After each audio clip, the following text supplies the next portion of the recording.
Advokat Dr. Syaiful Anam, SYMI calon Ketua DPC Pradi Jakarta Pusat, Musyawarah Cabang 1, Dewan Pimpinan Cabang Pradi Jakarta Pusat.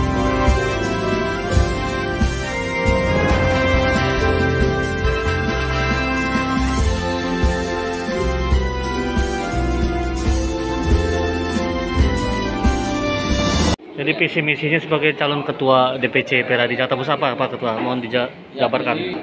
Ingin menghidupkan kembali DPC Pradi Jakarta Pusat sehingga kemudian melalui kegiatan-kegiatan yang bermanfaat bagi anggota itu dapat kemudian memberikan sumbangsih yang baik sehingga anggota dalam menjalankan profesinya itu dapat kemudian terbantu oleh adanya kegiatan-kegiatan yang cukup signifikan dan memberikan efek yang sangat baik bagi keseluruhan anggota.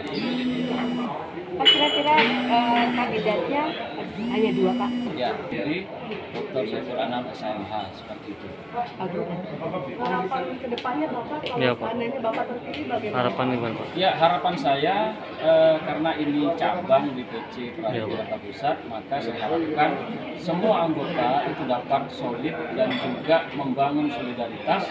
Dan yang tidak kalah pentingnya adalah saya menginginkan agar kegiatan-kegiatan yang ada di Pradi Jakarta Pusat ini dapat kemudian lebih dihidupkan lagi, dan tentunya Pradi Jakarta Pusat saya harapkan dapat lebih banyak memberikan kontribusi kepada masyarakat yang membutuhkan.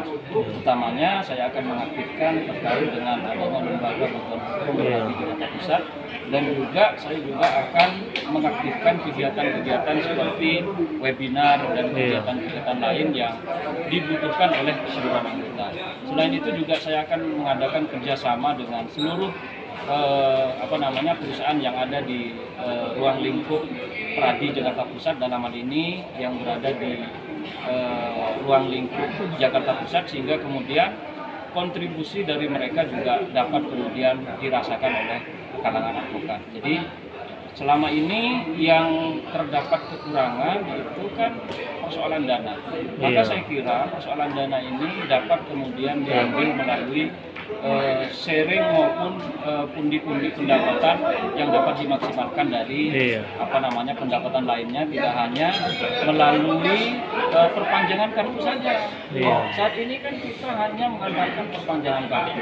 Perpanjangan kartu itu kalau misalnya setiap orang itu 800.000, yang 500 ke pusat, yang 300 ke daerah, maka ketika satu periode saya hitung itu hanya sebesar 90 juta saja Per tahun. Sehingga kita juga harus lebih kreatif lagi. Per tahun itu Pak Ketua ya? Per tahun itu Pak ya?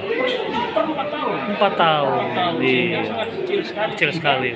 Ketua dan juga anggota badan pengurus yang terpilih ini harus lebih kreatif lagi untuk dapat kemudian mencari pemasukan lain di luar kartu tadi. Betul Pak Ketua. Pertama, saya akan memasifkan pelatihan yang memang dibutuhkan oleh advokat dan juga calon advokat, bahkan mahasiswa hukum dan sarjana hukum yang sudah lulus. Yang kedua, saya akan memaksimalkan misalnya PKPA dengan bekerjasama dengan perguruan tinggi atau fakultas hukum yang ada di Jakarta. Kemudian yang keempat, saya juga akan memaksimalkan pendapatan melalui kerjasama dengan perusahaan-perusahaan yang ada di Jakarta Pusat, sehingga misalnya CSR atau bantuan hukum itu dapat kemudian dialihkan kepada Pradi Jakarta Pusat. Korporat masuk ya Pak ya? Perusahaan-perusahaan korporat kerjasama Pak ya? Itu memiliki CSR. Dan CSR itu diharapkan itu dapat kemudian kita akses sehingga Pradi ini dapat kemudian mengambil sebagian dari CSR itu untuk difungsikan sebagai dana yang memang dibutuhkan